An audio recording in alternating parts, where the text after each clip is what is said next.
Xullas, boya internetda o'tirib, bitta kanal topib oldim. YouTube kanal. Mr. Beast degan ekan.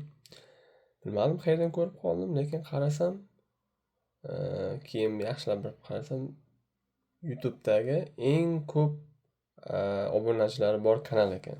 440 milliondan ortiq. O'sha bola yozgan videoda xullas shunaqa yozilgan.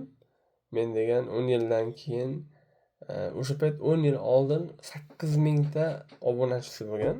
8 mingta obunachisi bo'lgan. Hozir 440 millionta obunachisi bor. Hozirgi chiqqan ishlarini ko'rib juda hayron qoldim. Xullas bitta narsaga amin bo'ldim.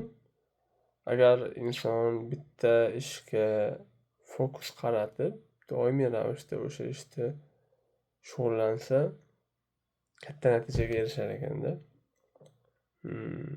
Bu men uchun ancha o'rganadigan narsa bo'ldi desam bo'ladi. Nimagaki, oxirgi paytlar nimani o'rgansam, nimani qilsam deb undan bunga sakrab yurgandim, to'g'risida.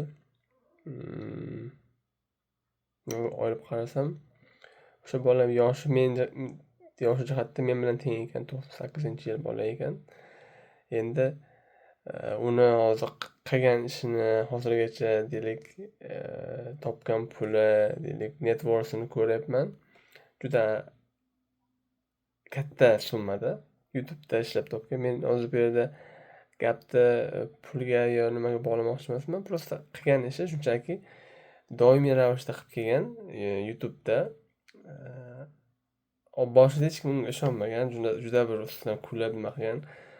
Keyin uni davomiy bo'lib kelganidan keyin uni nimalari ko'rish sonlari ko'payib oxiri 3 million, 5 million, 100 million, 10 milliongacha chiqib ketganda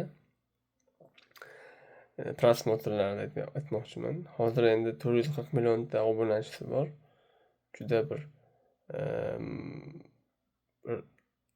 nima deydi, mashhur YouTube'da odam ekanda. Men bu narsani bilmasdim.